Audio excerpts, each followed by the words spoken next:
श्री स्वामी समर्थ जय जय स्वामी समर्थ. श्री स्वामी समर्थ जय जय स्वामी समर्थ. स्वामींना ढोंगबाजी करणाऱ्या लोकांचा मनस्वी राग यायचा, कारण त्यांना ढोंगबाजी करणारे लोक अजिबात आवडत नसत. कारण अध्यात्माच्या नावाखाली हे लोक स्वामींची समष्टीची फसवणूक करतात, समाजाची फसवणूक करतात. गळ्यात रुद्राक्षाच्या माळा घालून, कपाळावर चंदनी टिळा लावून, खडावांचा आवाज करीत एक बुवा अभंग म्हणत अक्कलकोटभर भिक्षा मागत हिंडत राहायचा. प्रत्यक्ष भगवंत स्वामी समर्थाच्या रूपात अवतीर्ण झालेला असताना हा ढोंगी माणूस गावभर साधू पुरुषाचे सोंग घेऊन हिंडत होता. हे काही स्वामी भक्तांच्या लक्षात आले होते. त्यांनी स्वामींच्या कानावर ही गोष्ट घातली तेव्हा स्वामी म्हणाले, त्याचे सोंग उद्या सकाळी उघड करू.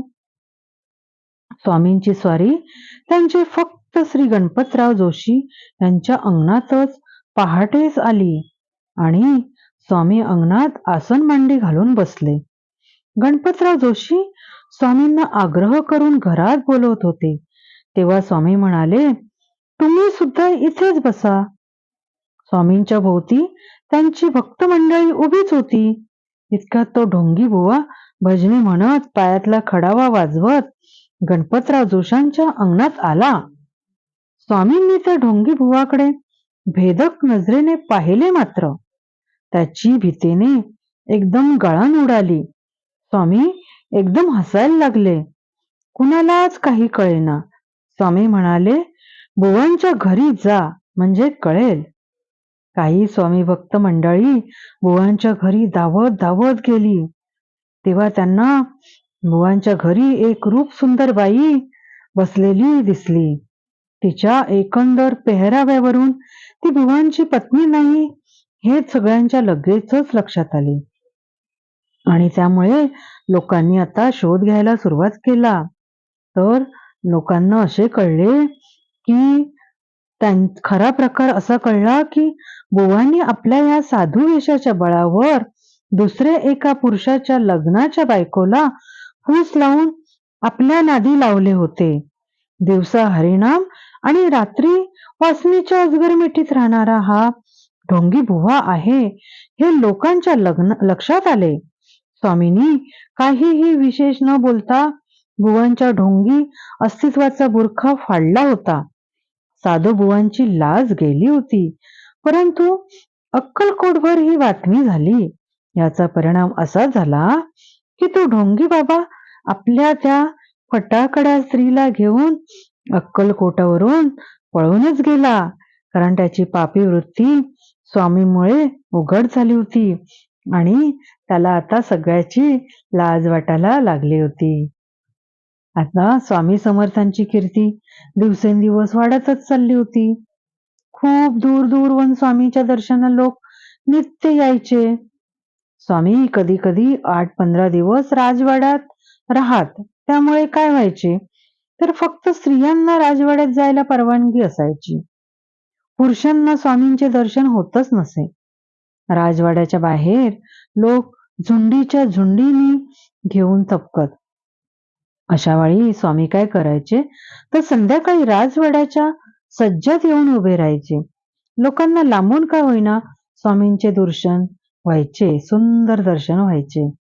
स्वामी अंतर्ज्ञानाने एखाद्या आर्त भक्ताची दुःख कहाणी समजून घ्यायचे आणि फक्त त्यालाच सेवकांमार्फत राजवाड्यात बोलवून घ्यायचे. त्याचे दुःख समजून घ्यायचे आणि त्याला योग्य उपदेश करून केवळ स्पर्शाने त्याचे दुःख हलके करायचे.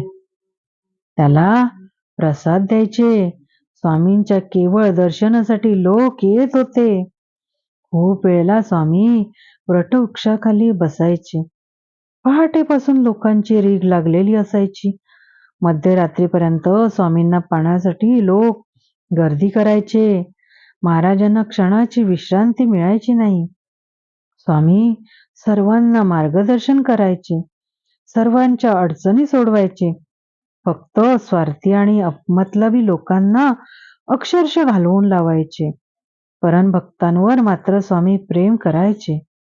श्री स्वामी समर्थ हे पूर्ण ब्रह्म आहेत याची सर्वांनाच खात्री पटली होती. स्वामींच्या अतर्क लीला हा सर्वांचा चर्चेचा विषय झाला होता.